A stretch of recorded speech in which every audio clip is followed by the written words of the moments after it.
Hello, everybody, and welcome to another episode of Sassy True Crime. I'm Kat, and we're gathered here today to read the newly released book, Kim's Lost Words, A Journey for Justice from the Other Side. The book is only about 60 pages. It's more of a diary, but the way it ends is just crazy. So, let me give some background before I begin reading. Kim Porter was an American model and actress who was born December 15th, 1970, in Columbus, Georgia. Her last day here on Earth was November 15th, 2018, when she passed away suddenly at her home in Toluca Lake, California. She was only 48 years old. Kim left behind 4 children. She has a son with ex-boyfriend and longtime friend Albie Shore, and 3 children, 1 son and 2 twin daughters with Sean Combs, aka Diddy, aka Puff Daddy. The manner of Kim's death on her death certificate was classified as natural, and the cause was listed as lobar pneumonia. Now, in this book, there are some explosive allegations and disturbing details of abuse, sexual coercion, and other acts of violence that may be triggering for some survivors of trauma. I'm just going to try and read this straight through. If I can't, I'll do it in 2 videos. But I think the purpose of this book being released is to expose this evil to the public. And when I say evil, I'm referring to Sean Combs. I have my own theories on a lot of things, like what happened to Christopher Wallace, aka Notorious Big. I listen to Gene Deal's podcast a lot. I'm a huge fan of him, and I believe his stories. I believe a lot of what Gene says is true. And this book kind of confirms a lot. So, lastly, before I begin, the author behind this book, his name is Todd Christopher Guzzi. He goes by Chris Todd, and he describes himself as an investigative producer, author, and journalist. He says he was approached by people very close to Kim and Sean Combs, who provided him a flash drive, documents, and tapes.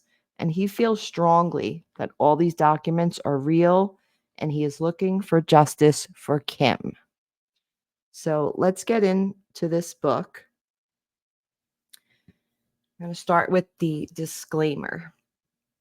One of Kim Porter's final wishes was for her memoir/diary to be made public. Out of protection for certain parties and their potential criminal activity, some celebrities, performers, and events have been represented with X's due to their highly explosive nature. At some point in the future, this information will be revealed to the public. Regarding Kim's sudden death and the mysterious illnesses of Albie Shore and Jamie Foxx, evidence does exist that points to foul play and or poisoning. God bless Kim Porter and all of Sean Combs' victims, both male and female. Chapter 1. Soon after high school, I started landing modeling jobs. I couldn't believe it. It was all happening so fast. I met my husband, father of my oldest child, and one of my oldest friends in life, Albie Shore. It was a whirlwind romance. I was only 19 when we married, and no, it didn't work out. Al is still one of my best friends to this day. Our son Quincy is such a talented and wonderful young man. At that time, I had no idea my relationship with Al was going to introduce me to the man that I would spend the better part of my adult life with, a man whom I would love and cherish, but eventually fear and hate. I don't want to put the cart before the horse, but I will say, although I knew what was going on, I turned a blind eye many times. Here I have to tell this truth, unfortunately, because deep down, I knew everything that was happening, but I lied to myself a lot. He was so charming, a wolf in sheep's clothing, a devil, and I fell for it. This story must be told despite the fact it will hurt my children. I cannot hide it any longer. Sean Combs must be stopped. Chapter 2.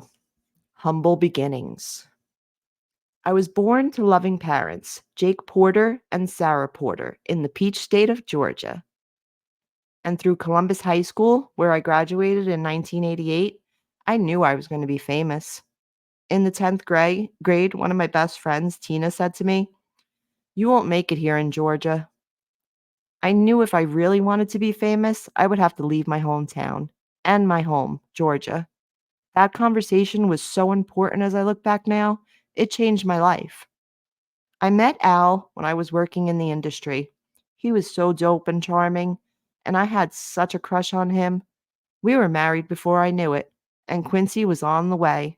But I was young, and I just felt like it wasn't going to last. It was a little heated between us after we separated, but we got past that quickly. He's just a super dope guy, an amazing father. Though we separated, we were forever bonded through Quincy. Thank you, Al. I will always love you. When I met Sean, he was cool. I didn't think much of him at the time. He was just another guy at the label. Uptown was huge, and we were all living our best life. But Sean continued to lay on the charm, and before I knew it, we were dating. As a young single mom at one of the hottest companies in the world, life couldn't get any better. Then it did. My boyfriend was getting even bigger. Him and Clive would hang out a lot, but I didn't think anything of it. I mean, that was his boss, and he was doing things bigger than most men dare to even dream. Then it happened. I mean, okay, I was a little bit of a freak. I really enjoyed myself with my partner, and toys are one thing, but I never imagined having a man I was dating asking me to use a toy on him. The first time, he said he just wanted to experiment, try something new. I was grossed out, but he kept begging. He said it would only be this one time, and he was just curious. I was only 20 at the time. I said, "What the hell?" I hated it. He bled from it, and there was shit on it. I left him alone after that. Chapter 3. Second Chances. Sean kept reaching out, and I kept ignoring his calls. Eventually, in a few weeks, we ran into each other at an event. He came over and sat next to me. We were cordial. He flattered me by saying, "You look so amazing." I replied with a simple, "Thanks, Sean." I tried to get up to leave, but he pulled my arm. And as I turned to him, he looked deep into my eyes and said, "Look, what happened between us was weird, but I really care about you. Can we?" He paused, and I tried to use this as my attempt to escape. I pulled my hand back and said, "Sorry, Sean, I have to go." "Please, I think I'm falling in love with you. Can we talk?" My breath was taken away. Did he say he loved me? It was so fast. I wasn't aware of this as his manipulation tactic. Not yet. God, I was so young, so naive. He continued, "Let's just have dinner." And I fell for it. 2 days later, we went out for drinks at a lounge in Lower Manhattan. The place was really nice. Sean was really coming up and pulling out all the stops to impress me. He pulled the chair out for me to sit. Back then, he was always a gentleman. He smiled and said, "Look," as he sat across from me. I hated it, and I never want to do it again. Give me another chance. Over coffee the next morning, I decided to give him another chance. For the next year and a half, things seemed pretty normal. It was fun, things were going great, and we were living the dream that I dreamt about throughout my youth. Sean and Clive were working on Bad Boy, and he had his first couple of artists. He picked up Craig Mack, then some rapper from the West Coast called Notorious B.I. to help Chris develop. He was collaborating with the biggest names in hip hop to make it happen. Things could not be more amazing. Then he asked me to do it again. It was insane. Sean said, "Baby, I can't stop thinking about it." "What the hell are you talking about?" I responded.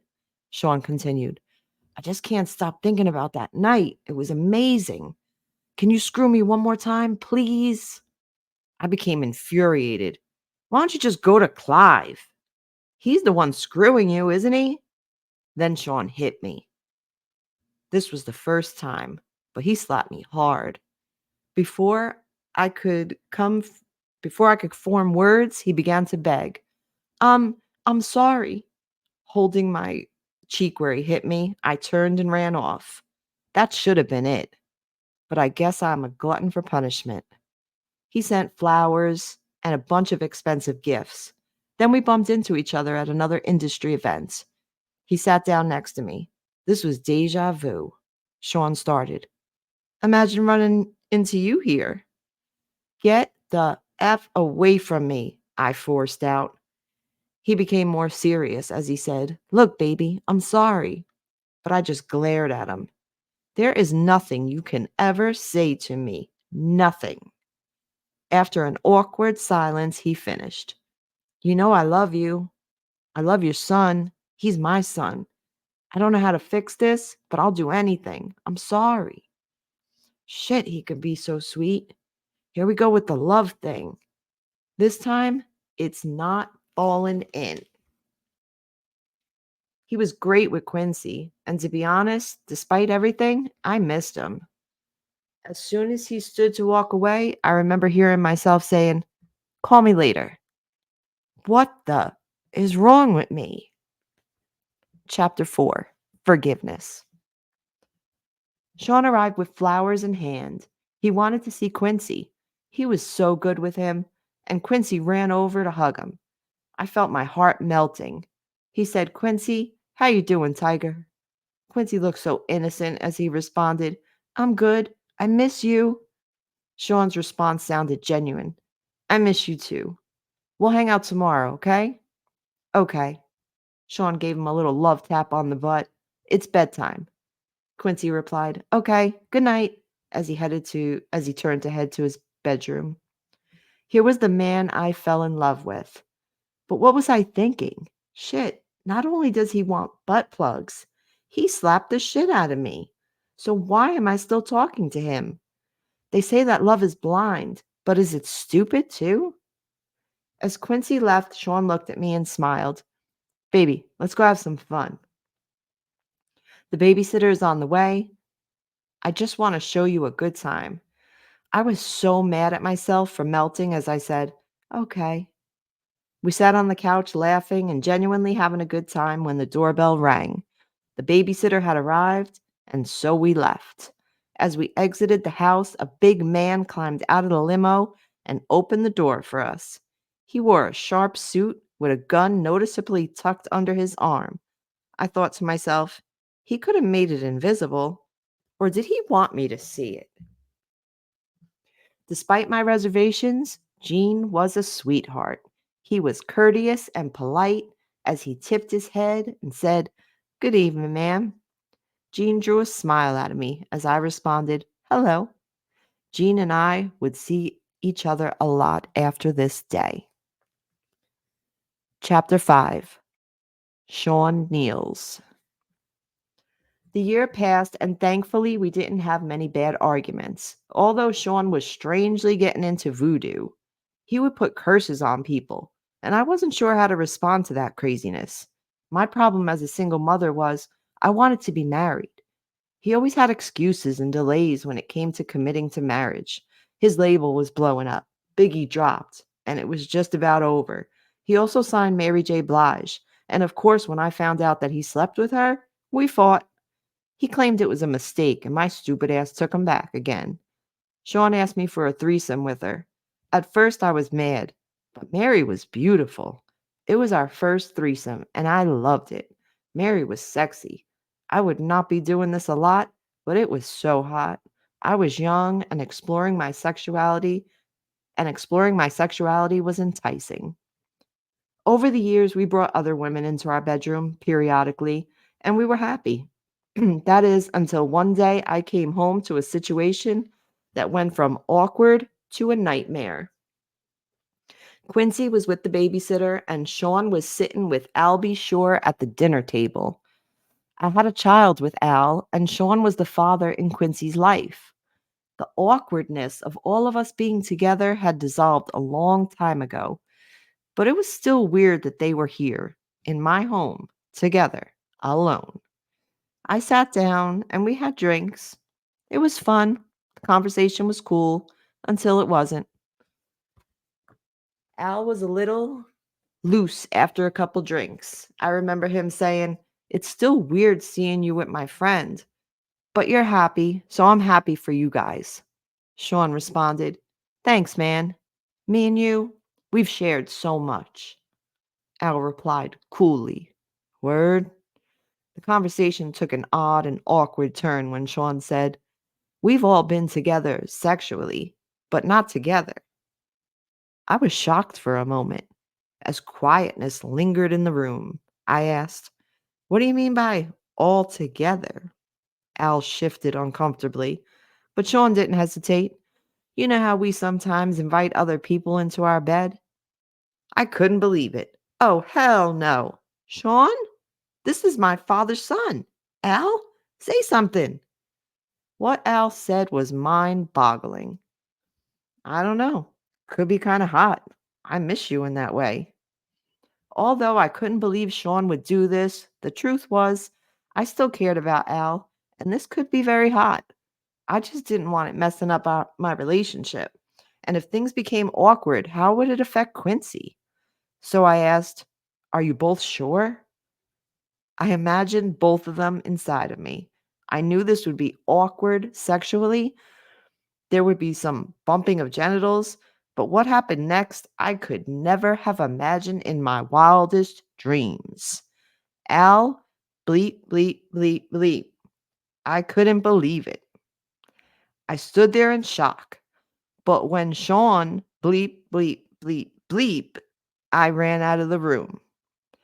This was too much. I couldn't. Sean called out to me, "Oh, come on, Kimmy." They didn't chase after me.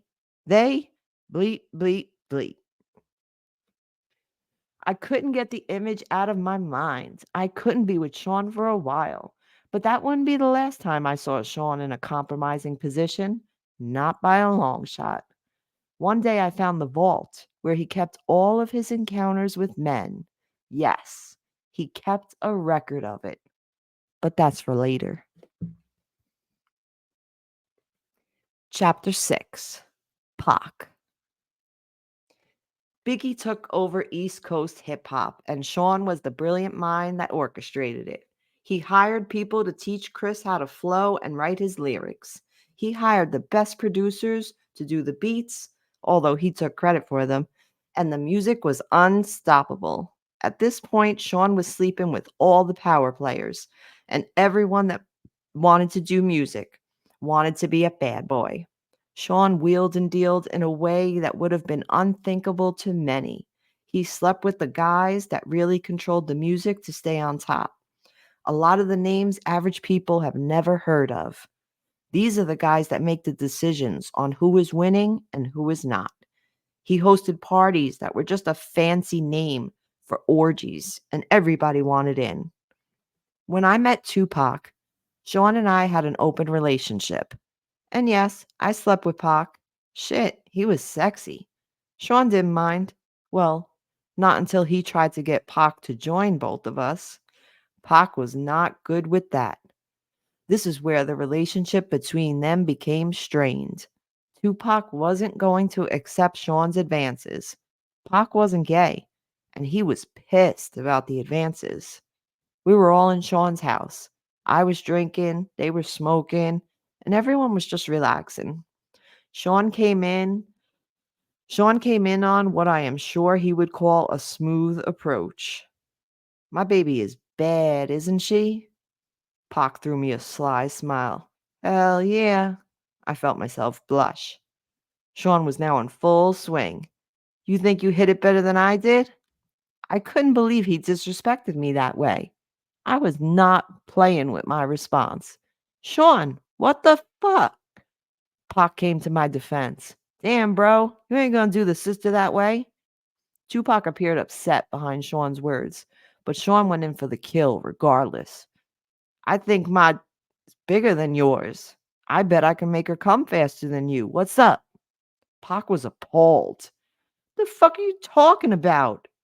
I ain't trying to run no train. Sean continued. What you scared of? Let's see who better. Let her be the judge. Yes, at this point, we had been inviting others into our bed for a while, but I am not used to and will not stand for disrespect. I wasn't the only one upset. Pac shouted, You talking about pulling your fucking dick out? Sean was undaunted. What, you scared? Tupac simply left. Things were contentious since then. The two could not be in the same room. Pac avoided me as much as he did Sean. When they did bump into each other, the tension was palpable. It felt like blows could be thrown at any moment. Months passed with only the tension between them. It was uncomfortable, but nothing life or death. Then one day, while we were at the studio, it happened. I walked into Sean's office and he was having the conversation. Sean sat across from Jimmy Henchman. Pac don't leave that studio alive. I don't think I was supposed to hear that. I continued as if I didn't. Hey, Sean. Good morning, Jimmy. They didn't seem to think I heard anything. I'm ordering breakfast. Smiling, Sean replied first. Let me get eggs sunny side up with grits and an orange juice. I could see he was hungover. Good. I don't want him knowing that I know anything. If he just put a hit on Pac, knowing something could be dangerous. Jimmy, apparently not hungry, said, Nothing for me. As he stood to exit the room, he said to Sean, Let's make that happen. Then nodded to me and said, Kim, always a pleasure. With a wink to me and a nod to Sean, he turned and walked out. Jimmy was part of our intimate circle. I went on as if nothing was happening. I'll make the call now. I smiled as I left, hoping I wasn't white as a sheet. I wasn't in the studio the night Pac survived being shot, thank God. From what I understand, Sean and Chris saw Pac at the studio after he'd been shot and did nothing. The way God works. After being shot, Pac made it to the elevator and tried to escape, but it stopped at the floor Sean and Chris were on. When the doors opened, they saw him lying on the elevator floor, riddled with bullets. The fact that they didn't call an ambulance, although they saw Pac laying there swimming in a pool of his own blood, would be all the evidence Pac ever needed. He, of course, assumed they placed the hit. And Tupac is a soldier. This is not something that will be unanswered. Tupac didn't do well. He lost a testicle, but he survived. It was orchestrated, and Sean Puffy Combs was the orchestrator. Chapter 7. Threats. At this point, I knew I had to get away from him but I was scared. Is he going to take my life if I try to escape? One February evening, I found my opportunity at dinner after an event. We were at a ritzy restaurant in a private booth. It was an exclusive setup. We were alone, but we were in public. Perfect. Sean was on the phone talking to an unknown listener as he sat down. His words on that call will be etched in my mind forever. We're going to release who shot you now. He waited for a response, then went on to say, Of course they're going to think Big was talking about Pac. That's the whole effing point. Nobody would give a about a diss track against LL Cool J. Do you know how much money we'll make with this kind of rap beef? They're going to be battling after somebody really got shot. This may not be the best time for this conversation. Sean was finishing up. We drop that tomorrow. He listened into the phone and then responded, There's going to be blood in the street. They missed. Pac's alive. Let's capitalize on that shit. When he responds, it's just going to mean more money. He turned around and looked at me, spoke back into the phone. I'll call you back. Then hung up and spoke to me. What's wrong? I tried my best to fake a smile at what I'd heard. After all, me and Pac were intimate. I responded, Nothing. Sean wasn't fooled. Are you sure? His demeanor was threatening, but I responded as cool as I could muster. to his intimidating stare. Yeah, of course. He took my hand, saying, "That's wonderful."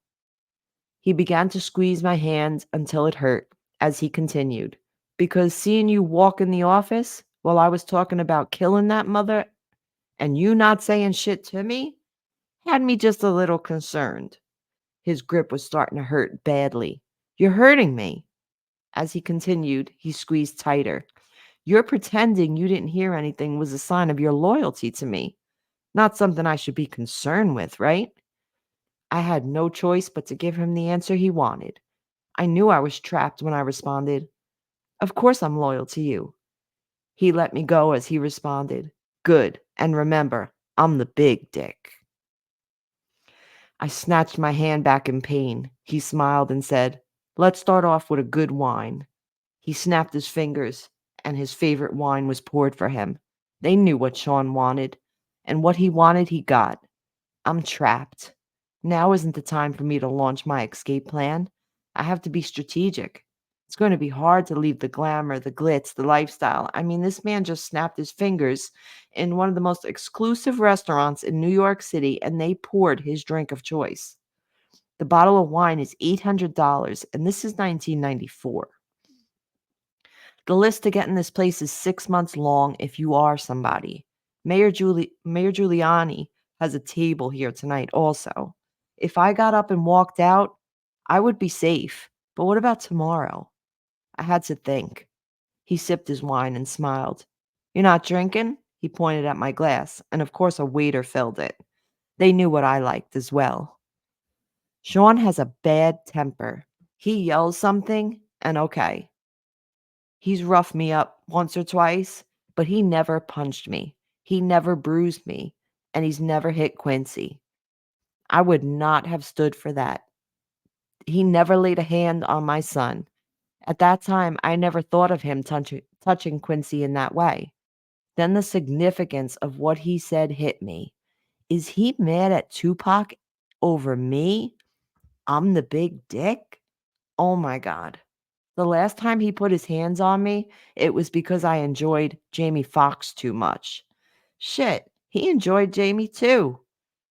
He gets insanely jealous. It's not fair. He wants to bring other men in the bedroom, but gets jealous when he does. "Damn, you're quiet tonight," he said, snapping me back into the present.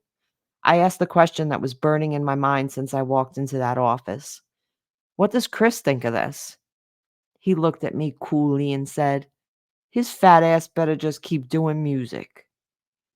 A third guest was escorted over by security. Sean motioned for him to sit.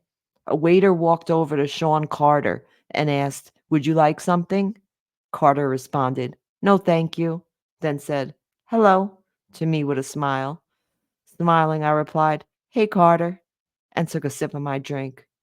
The Seans may share a bed together from time to time, but thankfully I was never asked to join. Carter went on to speak to Sean. "I thought we were meeting in private." Sean replied with a nonchalant shrug. "I had to discuss something with her. It's fine. Go ahead." He wielded this kind of power. Carter shifted uncomfortably in his chair before continuing. "It's true. Chris and Pac were about to start their own label." Sean slammed his fist against the table, shouting, "Doesn't anybody have any fucking loyalty?"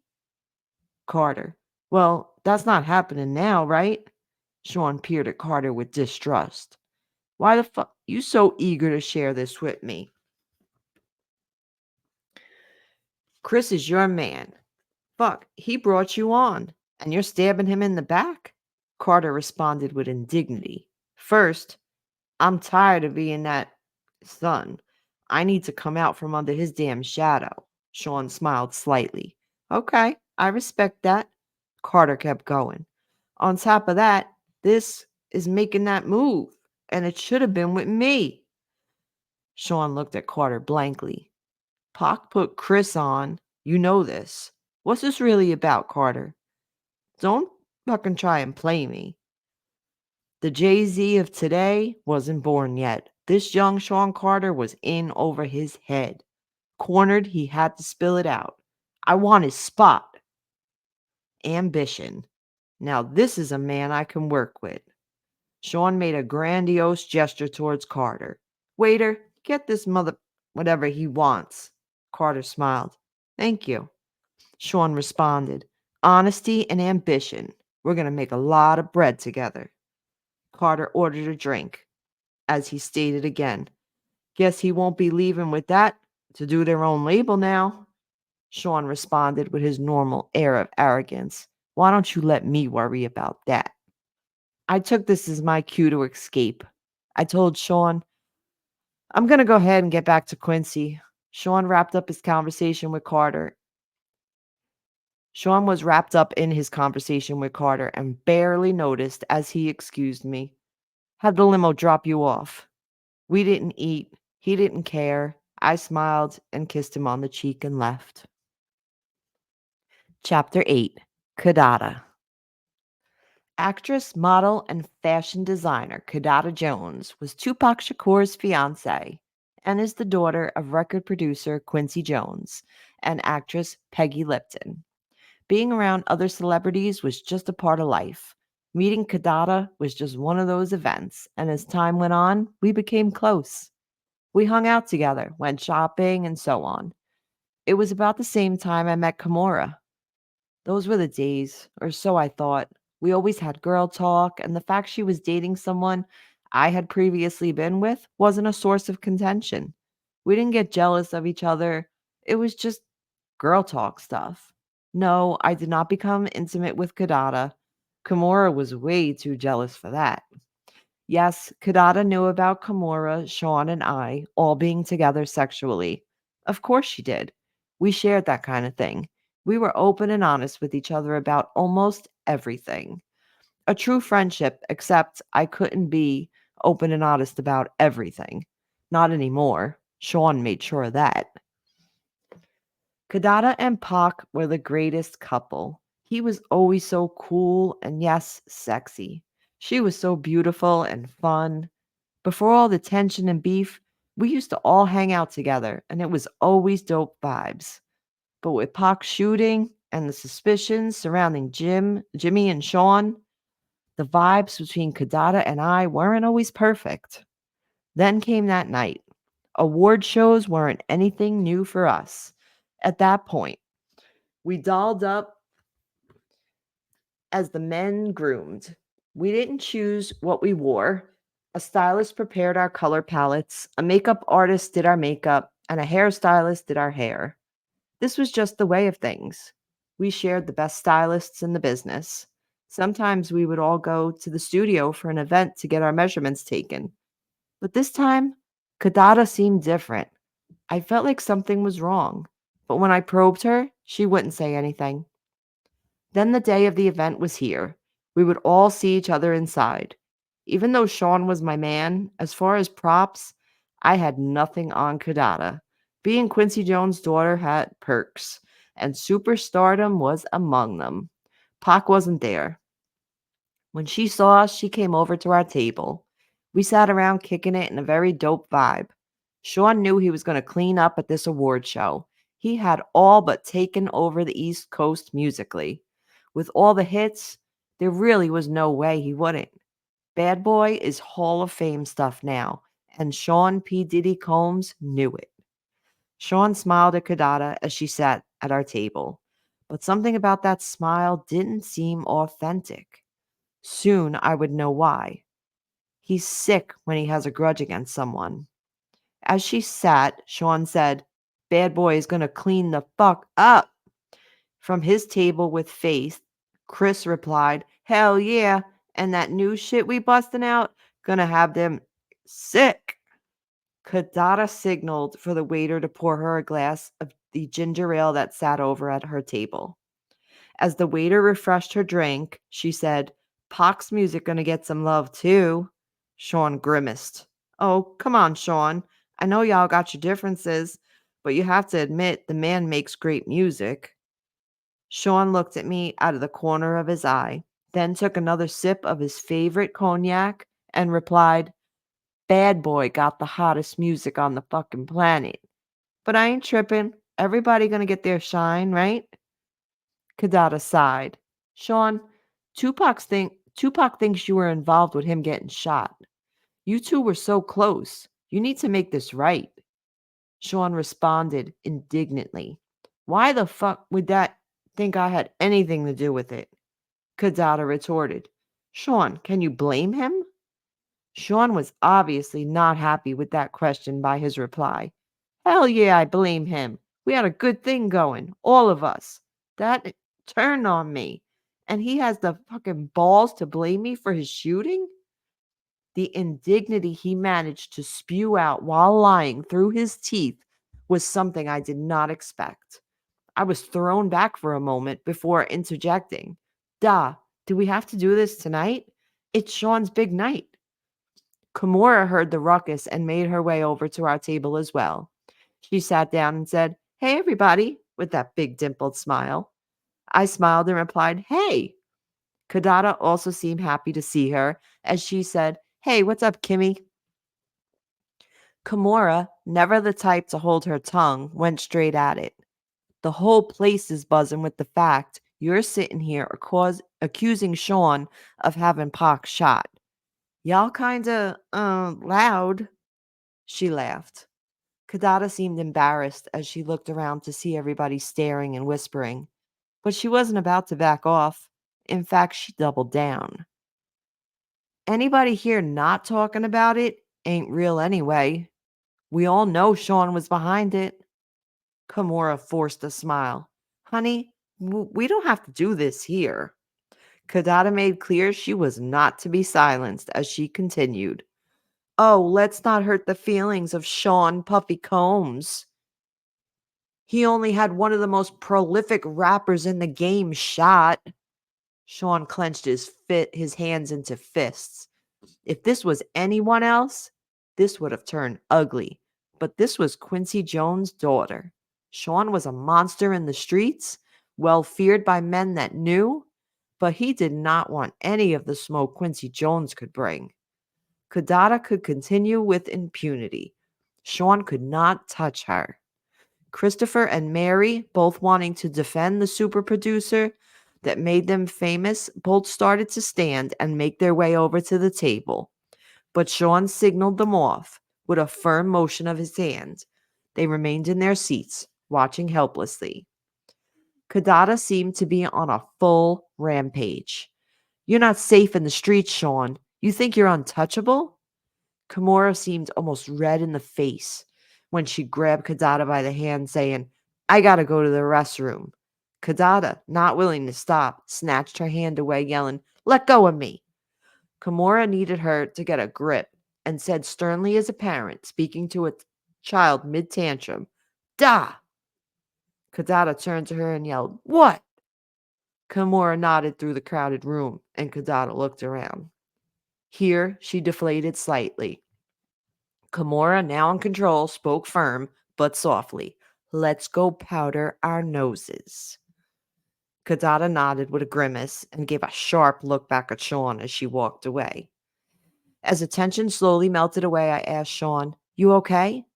Sean didn't reply at first. He looked around, saw that nobody was really paying attention now, that the ruckus had died down, and stood to get the pitcher of ginger ale from Kadada's table. He poured himself a drink from it, looked around again, saw no one was paying attention, and put the pitcher under the table. What was he doing? Then I heard the distinct sound of liquid being poured into liquid. Oh my God, is he peeing in the pitcher? He smiled at me as he brought the pitcher back from under the table and finally replied to me, I'm good. Then he stood and returned the pitcher to the table. I was in awe. I knew he had a bad temper, but this was disgusting. I'll never eat or drink something after we've had an argument again. Kadada and Kimura made their way back to Kadada's table to sit, as Sean watched on quietly. Sean made small talk. Which songs do you think they'll give me awards for? As Kadada poured her drink, Sean's bodyguard made his way over to the table. I think he stopped her from drinking, as everyone else just sat and watched. Jean risked incurring Sean's wrath, if I'm right. Relieved, I replied, "Babe, your catalog is crazy. It could be a lot of songs." Sean glared at Kadada's table the entire night. Chapter 9. Going back to Cali. We had a wild night. It was after one of Sean's infamous parties. Everyone was there, and we not only had threesomes, but we also swapped partners. Our sex life was crazy, but I got to do things with Sean that I would never have been able to do with a straight man. Sean cared about me, but it was becoming more and more obvious that he preferred men. I was beginning to think I was there more to cover his wild desires than because he really wanted to be with me. He was like Caesar, every woman's man and every man's woman. But truthfully, at that stage, I was becoming okay with it. I woke and left the bedroom where I was with Jada Pinkett, and Sean happened to be coming out of the bedroom with X and Will Smith. Yes, X attended the parties from time to time. I could see him and Will kind of snuggled up on the bed together. I was grateful I wasn't asked to join in that room. I didn't really like X. Sean smiled when he saw me. "Good morning." Here at the orgies, he wasn't very affectionate. He didn't have time to pretend, but he couldn't walk straight. I knew how his ass felt, literally. We've had sessions playing with each other's anal cavities. I wanted to be home before Quincy woke up, so I told him, "I'm getting ready to go." He responded, "Let's have a cup of coffee first." This meant he wanted to talk. I didn't know what it was about, but in situations like this, I didn't really have a choice. He was becoming more and more violent when he didn't get what he wanted, and I really didn't want to fight. So I sat down. But before we started talking, X came out of the room. Sean was wearing boxers. X was in his birthday suit. X addressed us. "Morning." When he turned around in order to close the door, there was a dried stain on his back. X walked over, pulled a chair out to sit down next to us, and lit up a blunt. Sean stretched, smiled, and said, "This East Coast West Coast beef is more lucrative than I thought, but it's getting dangerous." X responded, surprised. "Business first thing in the morning? Damn, cuz you on it. But you know you don't got nothing to worry about. You got a pass, daddy." X smiled coyly. Sean apparently had something to talk about with X as well, because he said, "I can't protect everybody, especially if someone is no longer going to be on my label." It was apparent X was taken aback by this turn of events by his reply. "Sean, are you saying what I think you're saying?" Sean continued, "It's taxing on my resources to protect people. Sometimes someone that isn't 100% on my team can't get 100% of my protection." What the hell is going on here? What did Sean want from me? This morning is turning out to be way more than I had expected, and I have to go. Quincy will be looking for me. Meanwhile, X apparently wanted clarity. So to be clear, if something happened, X made quotation marks with his fingers, to one of your artists that was leaving your label anyway, it would be considered, he makes another set of quotation marks, out of your control? Is that what you're saying? Wait a minute. Can they be talking about Biggie? Is Sean saying he won't protect Biggie? At this point, I was too young, too naive, and too hungover to understand that this was not a lack of protection. This was a hit. Where did this come from this morning? But an older, wiser me understands now what I did not comprehend all those years ago. Sean was just getting to the real reason that he had X there. The world was about to lose Biggie. X laughed. "You a cold motherfucker," Sean said. "Why the should I protect someone that isn't going to stick around? I made him. That should be worshiping the ground I walk on." I was thinking, Sean's ego is rearing its ugly head, and I wanted to get out of there. But instincts told me I need to tread carefully. So my next move had to be calculated. I don't I didn't really want any part of this, not even implicitly. But I was just dragged right into the middle of it. If what was happening here ever comes out, will I be held as an accomplice? But even as those thoughts crossed my mind, I couldn't just pretend this was okay. So I said, "But Sean, he hasn't left yet. They're just rumors. Are you going to let him die because of some rumors?" Sean glared at me, the anger in his voice obviously stemming from hurt, as he said, "I know when I'm being betrayed. I'm not killing anyone, but I am not protecting somebody that doesn't have my back 150%. F that." This was railing out of control. My mind began to race. Is there a way to get through to him? Maybe I could use the finance route. Sean, he's bringing in so much money. You put so much money into cultivating him. Are you going to throw all that money away? That's when he revealed how thought out this meeting really was. If he leaves, he takes all the money I invested into creating him. But if he can't protect himself and something terrible does happen, then the money I would make off his death would blow away all the money we made so far. I was perplexed. Sean, he continued, he's worth more to me dead than alive. Sean Combs is a calculated monster. X chimes in. I get that, fam. A lot of people out there want Biggie dead too. Without your protection, he doesn't stand a chance in Cali. Biggie is going to die. This is crazy. I dare not say anything else about it. Sean smiles and stands to walk over to a safe behind the picture. Then he pulls out a bag marked with X's name. He turns to X and says, "That's why you're worth your weight in gold. You understand me. Here's a little something for you to take care of my people." X smiles. "Sean, I love you, baby. You know I got your back. Your problems are my problems. I'll make sure to have my people take care of your people." I need to get out of here. This is crazy. I attempted to leave again. "Sean, I want to get Quincy before he wakes up." Sean looked at me, responding, "It's getting late. Give him a kiss from me. I'm going to get out of here." Thank God. X, always with something to say. "I'd love to meet the little tyke sometime." Not a chance in hell. Something about this guy creeps me out. I forced a smile. "That would be great." And I made my exit. Chapter 10: The Lies You Tell.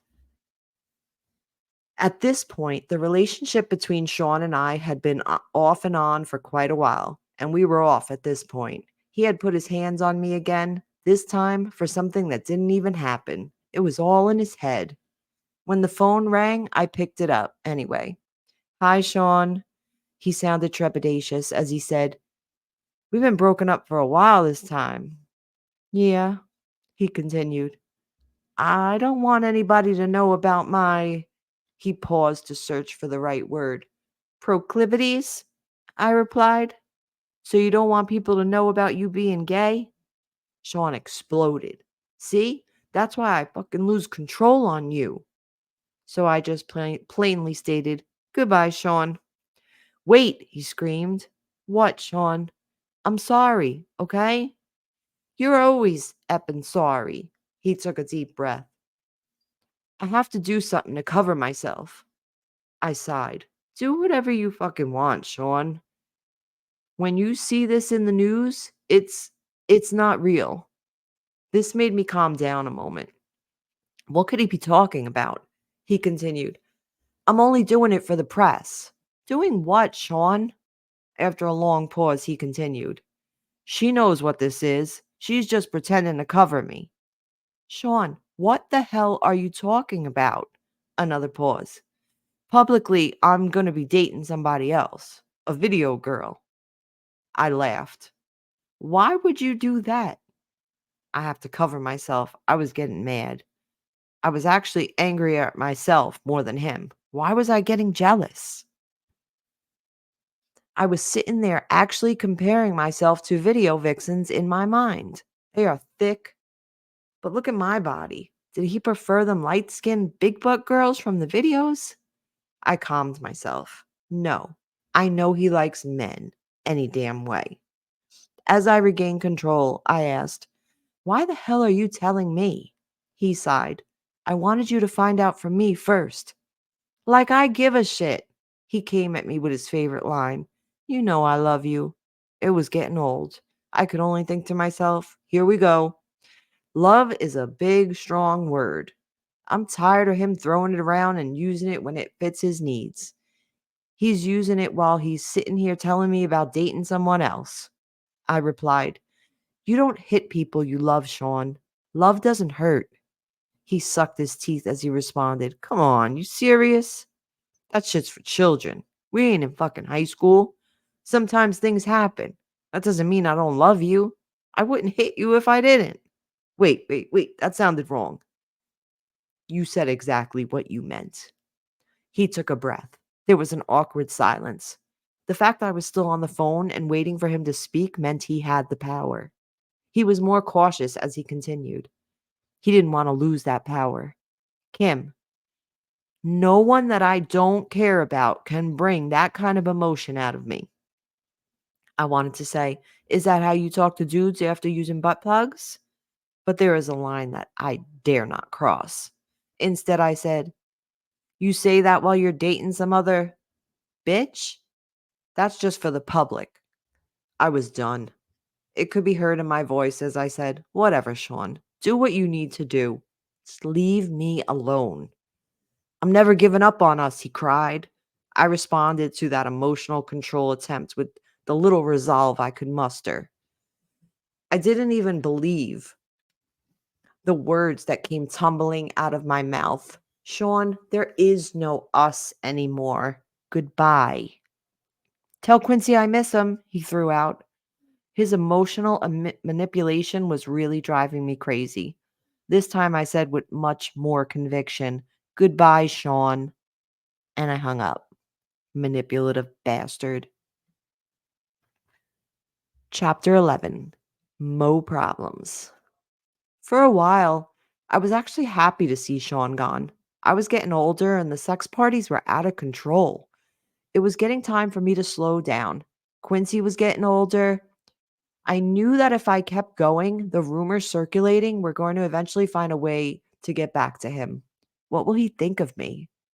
Chris is about to take his trip to California. I didn't know exactly what was going to happen out there, but I felt like Tiana Wallace was about to be an orphan.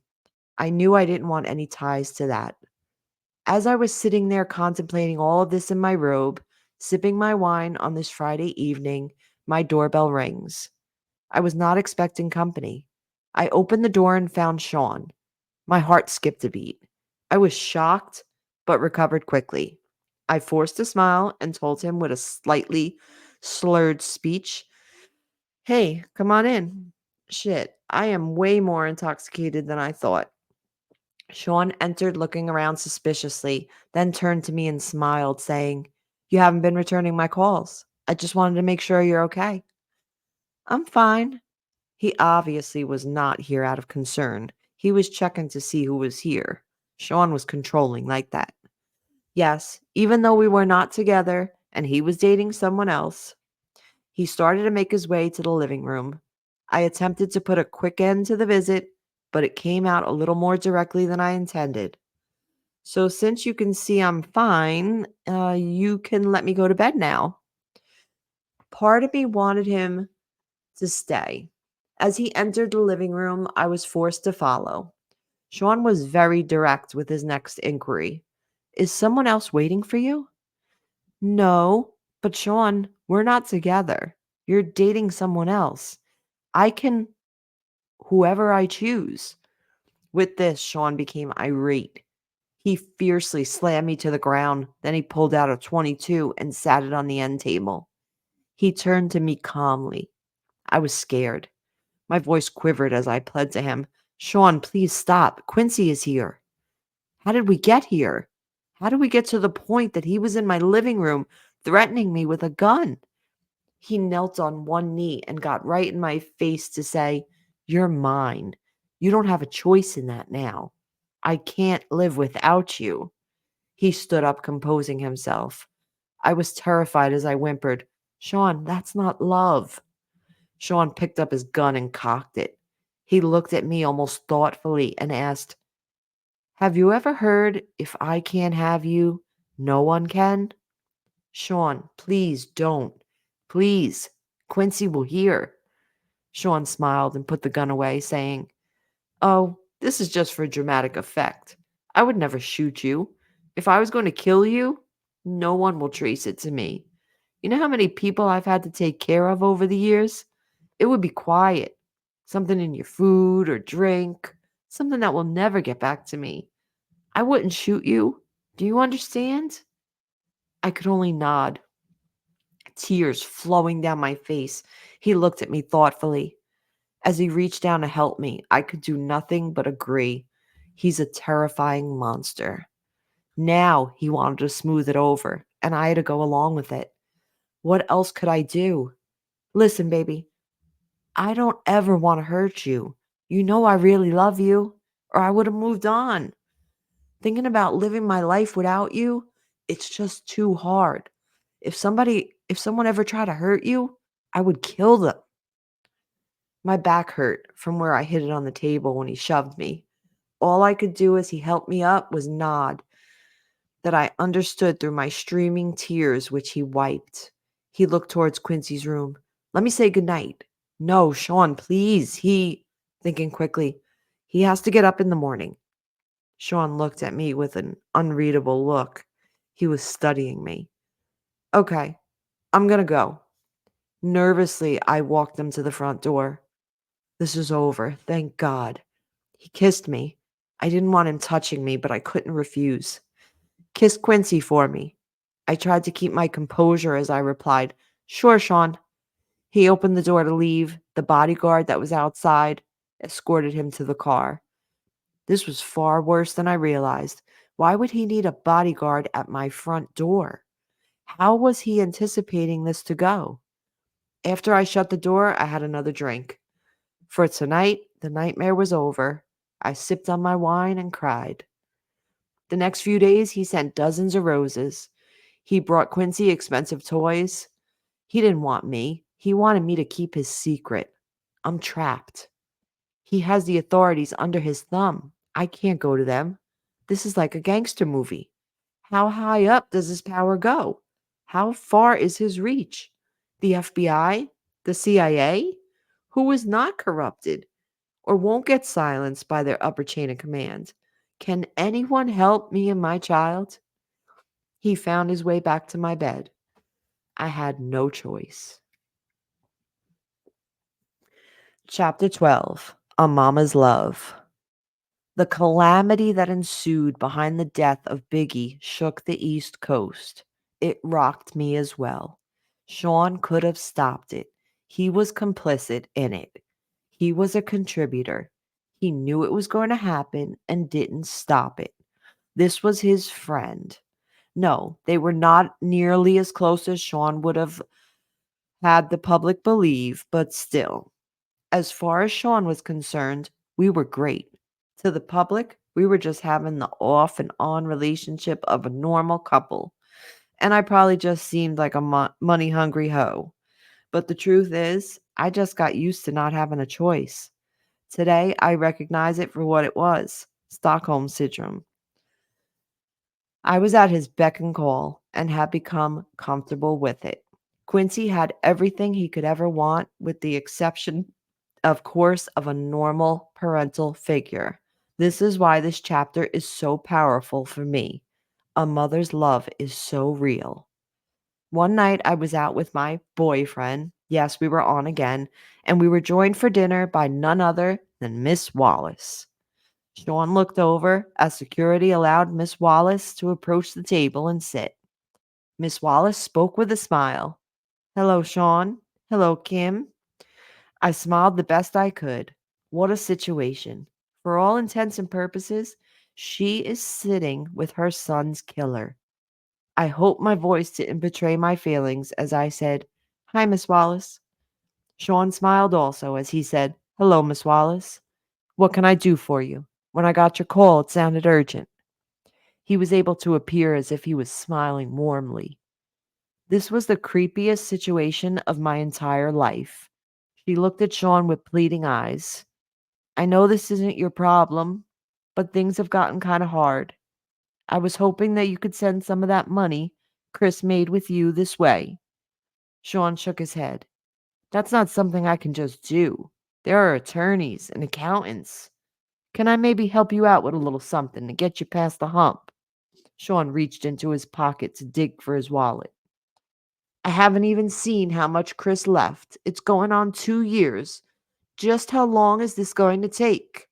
Sean sighed as he replied, "These things are difficult, Miss Wallace. I don't know. The attorneys don't make it easy." Miss Wallace pushed further. "I don't understand what's so difficult. He worked for you. He made his money. Where is it?"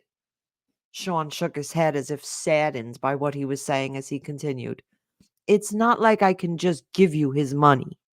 You're entitled to certain amounts, and they're just trying to figure out what that amount is. I don't mean to sound cruel, but it wouldn't be fair to me to just give you tons of money. You got rich off my son, and now you're keeping all his money?" Sean kept cool as he replied, "I'm afraid business isn't that cut and dry, Miss Wallace. I paid for publishing, publicity. I mean, in all actuality, if I'm going to be straightforward, Miss Wallace, Chris probably owed me money. I won't know until it's all worked out." The anger in Miss Wallace's voice barely overshadowed the pain, or perhaps it magnified it as she uttered the only words she could muster. "You bastard."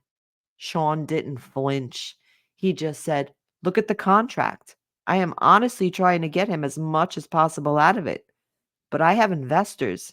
I can't just take money that doesn't belong to him and start giving it away." Miss Wallace exploded in response. "You know good and well Chris didn't owe you a damn thing." Sean stared her in the eye unwaveringly and said, "He would have started making a profit after a few years. His money, until his album sales paid for studio time, music videos, publishing, and marketing, would have come from doing shows. I'm sorry, he isn't here to make that money. I miss him." Her response was deadpan. "Did you kill my son?" Momentarily, Sean was stunned into silence. She asked again, her voice quivering, "Did you?" He started. "Miss Wallace." She would not be redirected. "Answer the question." I was not used to seeing Sean on the defensive. "No, of course not." She looked at him with spite, the anger in her voice enough to send shivers up my spine as she replied with a menace only a mother can. "I don't believe you, Sean." Sean looked at her with a sadness that I knew in my soul to be fake. Although looking at him without context, anyone would believe as he replied, "I'm sorry to hear that." Today I know he was able to muster that false sincerity because he's a sociopath. Back then, I thought it was compassion. With no more words, Miss Wallace stood up and left. Sean watched her exit with disbelief. Not knowing what to do, I placed my order. Dinner that night was long and silent. I feared for Miss Wallace's life. Sean is most dangerous when he feels threatened. No, she could not physically threaten him, but this threat was very real. If she goes public with her accusations, Sean's image would be damaged. I have felt for myself the extents he will go through in order to protect that image. Chapter 13. Have some faith. The fact of the matter is, Sean was a complete control freak. He was absolutely the worst. But of all the things he did for control, this might have been one of the most despicable. We were in the bad boy office one evening, sitting in the lounge area enjoying a meal. Sean was smoking one of those big cigars he liked when Faith entered and sat down with us. She seemed relaxed as she said, "Hey guys." I smiled. I never had any bad vibes from the marvelous Faith Evans. We never talked about the wild time the three of us shared together at one of Sean's parties. I gave her a hug. "Hey girl, what's up?" Sean smiled and asked, "Hey, what brings you out?" She addressed Sean, saying, "Look, when you asked me to hook up with Chris, I understood. You needed to control him. And I felt honored that you would choose me to monitor one of your most valuable assets. Chris is sweet." Sean laughed and said, "Honestly, I knew you would be good. Make the big man feel loved." "I don't feel good about all this, Sean." Sean got that look in his eye before he blows his top. Faith saw it also. She treaded carefully. "Sean, I'm as loyal as they come." Sean leaned forward, unintentionally threatening, and said in a low tone, "Yeah? But Sean, Chris and I had a child together." Sean leaned back. He let out a deep breath. "I'm going to take care of you. You're not like Chris. You're loyal." Faith had a tear in her eye as she responded, "He didn't have to die." This was getting very touchy. Did she know? Did she suspect? Was this her trying to find out if Sean intentionally killed Biggie? I wanted to ask, but of course there's no way of doing that. This is so crazy. Sean sighed and replied, "He didn't. Don't get me wrong, I miss him. But he was leaving me anyway. No one cares about my pain." Classic narcissistic Sean. It's all about him. I was sickened for a moment. But his last sentence made me feel for him anyway. I wanted to share all this with him. He was my man. Faith couldn't hide the anger that flared in her eyes, but she knew who she was talking to. She was careful as she spoke. "Sean, you have your friends you share things with." Sean sat forward again, this time with malicious intent as he queried, "What the fuck is that supposed to mean?" "Chris had no one. Only you." Sean lost it. "That fat and that other piece that I had you with," I interjected while in shock. "You had her fuck Bach?" Sean glared at me as he answered, "Yes, fucking Bach. Those motherfuckers were going to try and start their own label and compete with me. Me, after all I did for that fat. Nah, I wasn't using resources to protect that mother. No effing way." As Faith started to cry, Sean looked at her and softened slightly. He spoke a little calmer. "Look, I didn't hate him. I was hurt, but I didn't hate him. I'll make sure you and CJ are taken care of." Without words, Faith got up to leave. As she turned, Sean spoke softly. "Faith?" She ignored him. He called her again. "Faith?" She exited quickly. Sean just looked at me and said, "Damn." I really didn't know what to say. Sean just told Faith that he wouldn't protect her husband because he was going to leave Bad Boy. From a business perspective, I didn't disagree with Sean there. If you're leaving and creating competition for me, why would he spend resources on you? So I hugged Sean. But I also know he didn't have to send Chris to California. I wondered if he realized that he sentenced him to death. He hugged me back with tears in his eyes and he asked, "How the am I the bad guy? Huh? I do nothing but bust my ass to make everyone live comfortably, and I'm supposed to just let walk all over me?" As I held him in a comforting embrace, I replied, "No, baby." He took me right there on the couch. Like I said, Stockholm Syndrome. Chapter 14. Outshine. This particular evening, I was at Sean's house, and Quincy was staying with a friend. It was some time alone for Sean and I until the doorbell rang, and Sean got up to answer it. I heard a woman yelling and quickly realized this was Jennifer Lopez, or better known to the world as J-Lo. "Sean, what the fuck?" she blasted. Sean responded calmly, "Relax, baby." Why the hell did you have to start shooting? Isn't that what we have bodyguards for? Normally, when these kinds of situations arise, I remain quiet and just listen.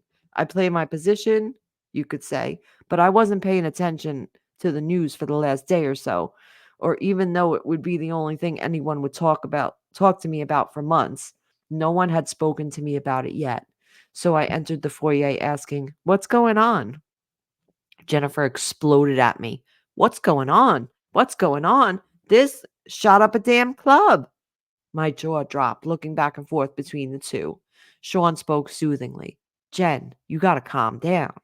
Jennifer was having none of it. She continued, "Calm down, calm down. You shot a bunch of innocent people, Sean."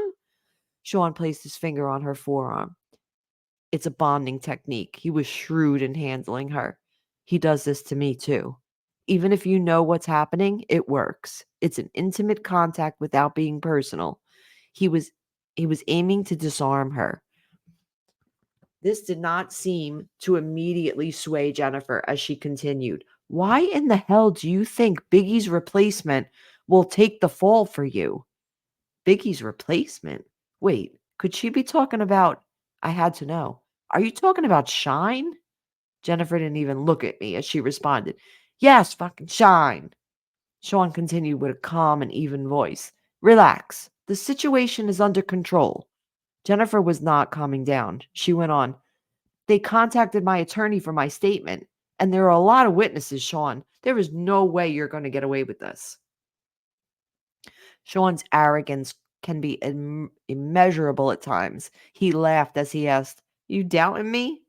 I couldn't believe it. I had to know. "Sean, what could you offer him to make him do a bid for you?" "Like what the Jennifer also remarked. "And what if he falters halfway through a sentence and starts talking?" Sean responded as calmly as ever.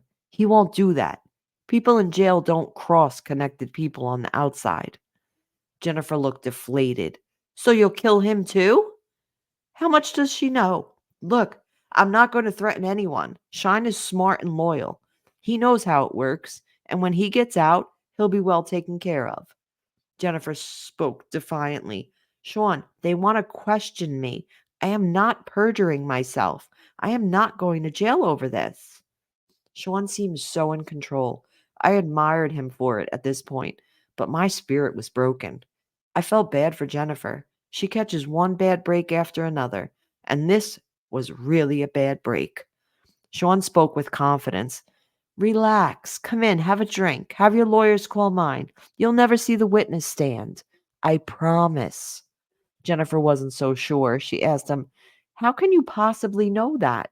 Sean smiled as he replied, "Between Shine's confession and the witnesses that gave their accounts, the cops won't need much else. The statement from your lawyer will be fine." Jennifer's next concern popped up. She explained, "My attorney? Sean, he's good, but he won't do this."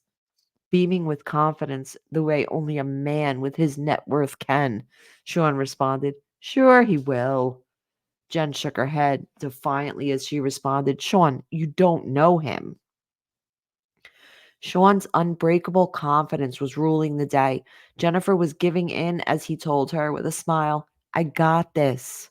"Sean, are you sure?" Sean gave a wink. "My attorneys handle situations. Give him my number too." Jennifer seemed leery as she asked, "You're not going to threaten my attorney?" Sean laughed as he replied, "No, of course not. Money talks, baby." He turned to me and said, "Take her inside. Pour her a drink." I had a question of my own. "But you were going to make Shine the label's go-to man. So what are you going to do now?" Sean looked disappointed as he responded, "He had the voice, but his flow." He sighed. "Well, artists with this talent, they're a dime a dozen." Looking at Jen, he continued, "He's not a once in a lifetime find like a Jennifer Lopez." Now he's throwing on the charm. Despite the situation, she blushed slightly. Sean continued, "Let's grab that drink. Let me handle this attorney situation. Relax. Don't worry." We left the foyer and went to have a seat in the living room. He tried to make a threesome happen. that night. It didn't work out. Not that day. Chapter 15 Queen Bitch. Kamora Simmons and I went out to have drinks. She was looking at me seductively, and I was turned on. We were going to go back to my place afterwards, but suddenly, after a sip of my drink, I felt like I had to vomit. I excused myself and barely made it to the ladies' room. When I came back, Kimura asked, "You feeling okay?" "I'm fine. I've been under the weather the last couple of weeks, or the last couple of days. I think I'll head home," she said. "Your breasts are kinda looking plump there, girl." Embarrassed, I whispered, "Not in public." She replied simply, "Are you pregnant?" I was taken completely aback. "Why the hell would you say that?" She let it sit there for a minute. I bet in her head she was like, "Wait for it, wait for it." Then it hit me. Shit. She gave me a minute before continuing. "So what you gonna do?" I didn't understand. "Gonna do? If it's not Sean's? If it is?" With the shock wearing off, the scope of the situation began to take hold. I responded, "I better get a test." She looked at me with pity. "Damn, girl, good luck. After what he did to Chris, I wouldn't want to be in your shoes."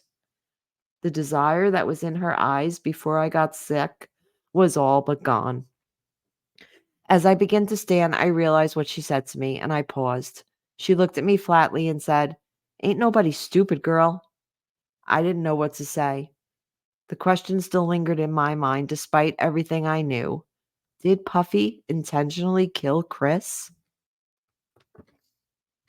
She brought me back to the moment by saying, "Go." Not knowing what else to say, but knowing I had to deal with my situation right now, I replied, "Uh, I'll hit you up." She sighed and simply repeated, "Good luck." Chapter 16 Christian. The next day, I was sitting on my couch, deep in thought, when my doorbell rang. I went to let Sean in. This was going to be scary. We made our way back to the living room and we sat down. Quincy was asleep. Sean seemed legitimately concerned. "What's so urgent?" I didn't know what else to do. I just blurted it out. "I'm pregnant." The air in the room was as thick as J-Lo. He was quiet. What was he thinking? He asked the obvious question. "Are you sure?" I spoke rapidly. "I was on the pill. I'll get rid of it. I'm sorry. I just wanted you to know." "That's wonderful. This is great." I was so confused. "Huh? You're not mad?" He laughed. "Mad? No. Why would I be mad at this wonderful news? I'm going to be a dad with the woman I love bearing my child. What could possibly be better?" He jumped right on the phone and called one of his besties. I could hear Will Smith congratulating him. Sean said, "Yeah, definitely. Hold on. Kim, baby." I was still in awe of the fact that he didn't get angry. And yes, I will admit I was sure he was going to hit me. So it was with relief when I replied, "Yes." He told me excitedly, "We got to have a party." His excitement was contagious. I was getting really excited too. "Yes, a gender reveal," and he cut me off. "Yes, of course we're doing all of that, but everybody is going to want to sleep with you right before you give birth." My heart sank in my chest. "Everybody is going to want to what?" Sean went on with the same excitement. "Well, not everybody, Will, Jada, X." "Sean, I'm having your baby." He verbally waved me off. "It'll be fine." I couldn't help myself. I just started crying. Sean grew quiet on the phone, then spoke low. "I'll call you back." He hung up and took me by the hand. "Baby, I never ask anything from you." I tried to see him through the tears streaming down my face. I couldn't believe the words coming out of his mouth. I tried to speak. "Sean." He cut me off. "I provide everything anyone could ever want. Do you want for anything?" Sobbing, I replied, "No, but," he continued, "this is the kind of thing I have to do in order to continue giving you this comfortable lifestyle. When you live in the lap of luxury and get to be on TV shows and in movies, I know you don't want to do this, but do you want all this to go away?" A whimper is all I could manage. "No." He continued softly. Then we got to do this. But Sean, I don't believe in all this spiritual crazy. We got here because you're brilliant, not because of the sex parties. He replied, "Do you trust me?" I did. My soul was so broken. I did. I responded, "Yes." He sighed as he said, "Then let's do what we need to do to keep what we have."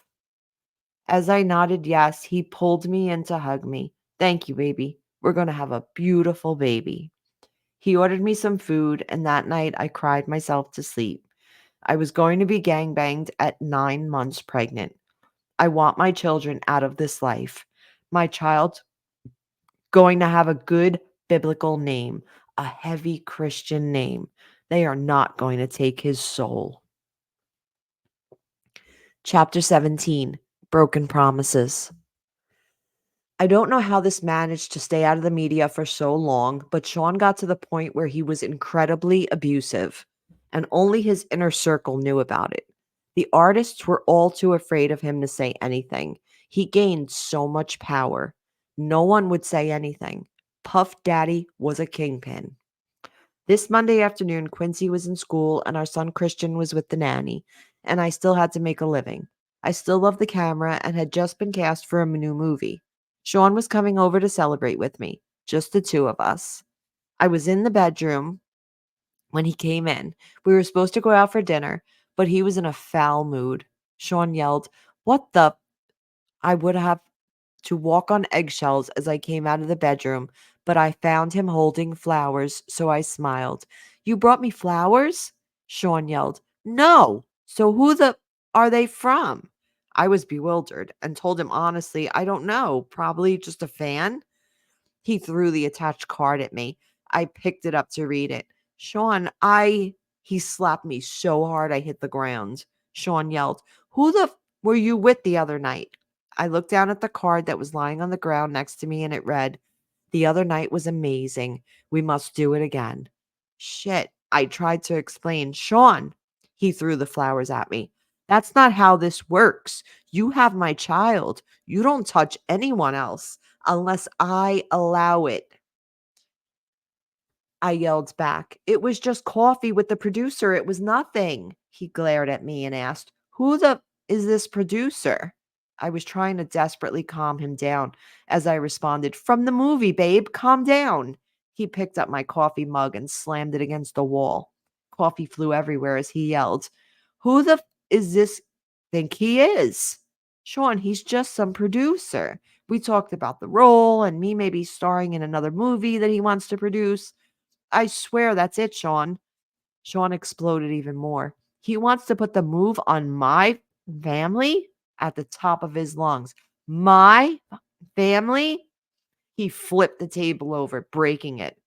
And it was a heavy table, but Sean is stronger than he looks. I pleaded with him. "Sean, please." He yelled at me. "What?" I tried my best to calm him down. "He probably didn't know. It didn't come up. You're publicly dating someone else." So he screamed at me and it seemed even more intense. "So you didn't tell him to back off?" "Sean, I didn't." And then out of nowhere, he hit me with a chair. I don't remember anything after that until I woke up in a hospital room. My arm was in a cast hanging from a sling. My face hurt. My eyebrow was in intense pain, as was my lip. As I came to, the first face I saw was of the man that put me here. Sean asked with concern in his voice, "How are you feeling?" I responded, "Stay away from me." "I'm sorry. I don't know what came over me." "Save it for the lawyers. Stay away from me." We were in a private hospital room and no one would hear me. I could scream like my life depended on it, but it wouldn't matter. If I did ring for assistance, I wouldn't get any. He kept going. "I was just so jealous. You know how I am. You have to." He took hold of my left arm, the one that was not slung up in a cast. "You have our beautiful son, our family. It's just." At that point, I had had enough. "The one you slutted out right before giving birth? Are you kidding me? Stay away from me. Don't come near me or my kids." He continued to plead. I'm sorry, baby. I promise I'll never put my hands on you again. I swear. I've heard this song one too many times. I spoke through gritted teeth. If you come near me or my kids again, I'll call the cops. A flash of anger returned. You would use my kid to threaten me? But then he caught himself. I understand you're angry. I glared at him as I cut him off. I'm serious, Sean. He spoke blandly with no energy. And tell them what? That you had a car accident? They'll pity you that you hit your head. He was going to make me look crazy. They were going to believe him. He was a kingpin. You're a bastard.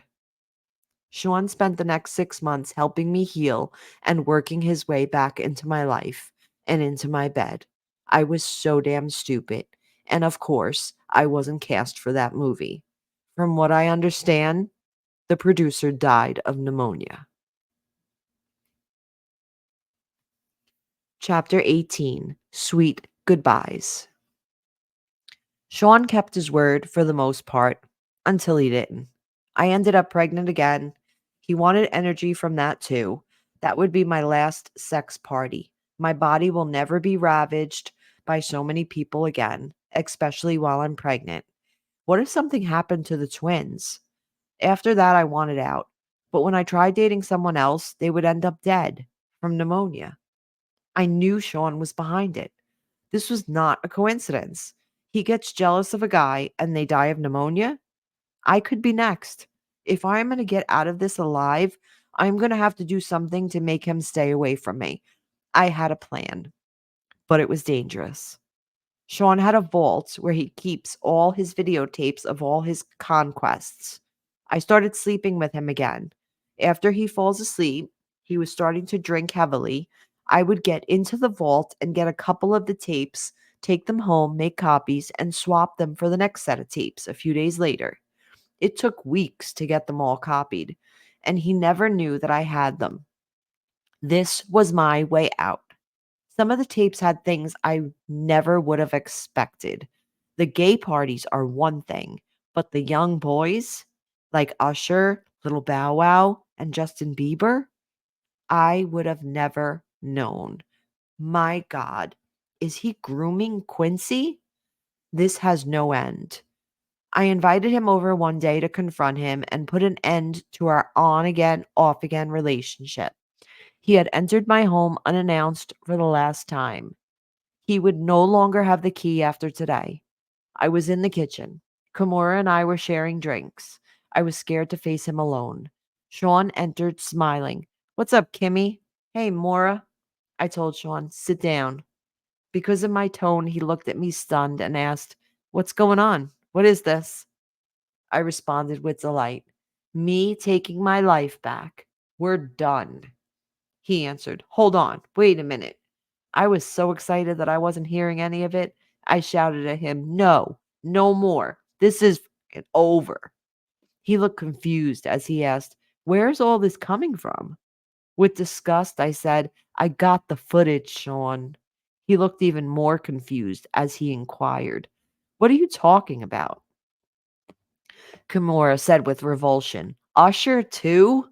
Sean said, wait, what the is going on? Sean stood aggressively and Kimura responded, don't make me call the cops. Sean's anger was creeping in as he replied, this is how it is? I simply nodded. If anything happens to either one of us, it gets released. He seethed as he queried, after all I've done for you? I don't think I was ever so happy as when I said those words to him. Get out. Pissed, he started to leave, looking back with pure hatred. As he walked down the stairs, he turned in a fury and lunged at me. He knocked me down near the top of the stairs. I was hurt. Kimura screamed, stop! As he began to crouch over me, I kicked at him, hit him in the kneecap, then in his face. He went tumbling down the stairs. He was too hurt to get up. I called the cops. Kimura left before they arrived. When he left, it was in an ambulance. I felt empowered. I felt safe. The Sean Combs days had finally come to an end. Chapter 19, Finale. Things were okay for a while. I started dating again. It was almost normal until I got serious with someone. Then my boyfriend died of pneumonia. I knew it was Sean again. That's when I decided to write this book. A few days ago, my home was burglarized. Only laptops were stolen. I know it was that bastard or his goons. Of course, I had a copy in the cloud that I was able to easily download here onto this new computer. As I continue to write now, I'll send this into the cloud as well. I will send out copies via email, and my Google Drive password will be attached, so the missing chapters can be accessed. This book must get out. There are so many more chapters to add. This outline is a great start. I have to organize the rest of the chapters and add them in little by little. I planned on spending today working on exactly that, but I am not feeling very well. Thank God the kids aren't here this weekend so I can rest. I called Kimora to cancel our tentative plans for a meetup. When I spoke to her, she said, "Girl, that doesn't sound like the flu. You want to go to the hospital?" That didn't immediately alarm me. "I just need some rest," I told her, and quickly I got off the phone. But why can't I get my doctor? Why won't he pick up the phone? Oh no. I called Sean from my bedroom, where I'm lying in my bed. All I could think about was the kids, my babies who are with this monster, the man that I now suspect of having done this to me. Sean picked up with an air of superiority in his tone that let me know it was too late for me. He spoke confidently into the phone. "Hello?" I screamed at him. "You bastard. I have your children." "What are you talking about? The kids are with me," he replied with a mocking innocence. There's literally nothing I can do. I could only ask, "Did you ever love me?" Instead of answering the question, he responded, "The most important thing to me in the world is loyalty." I couldn't believe it. I had to ask, even though I understood. "What the does that mean?" With the same fiend innocence, he mocked, "Kim, is something wrong?" He's going to continue this game to the bitter end. I asked one last time, "How could you?" Again, with the narcissism I had now come to despise, he responded, "How could I? Do what? I gave you everything. You went to someone else. You left me just like everyone else did. You ask, how could I? How could I what?" I yelled, "Look what you did to everyone around you." There was only anger in his response. "So you're saying everyone leaves because of how I am? And you were going to expose me?" He had me burglarized. I knew it. I should have threatened him. I should have just published the book. I'm going to die now.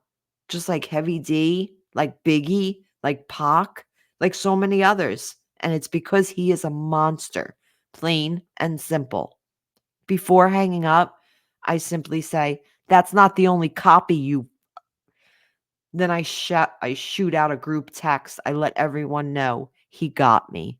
Then I call 911. As I sit here waiting for the ambulance, I am writing this chapter and praying that I make it to the hospital. I don't feel like writing anymore.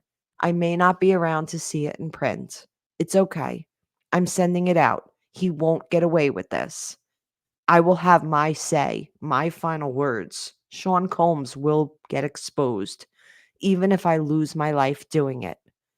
My kids have always been my most cherished possessions. I want the world to know that. But more importantly, I want them to know. And that's it, folks. That is a crazy book. Oh my goodness.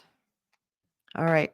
Thank you for all being here and listening to me read it. And please leave your thoughts in the comments. And I'll see you next time. Stay sassy.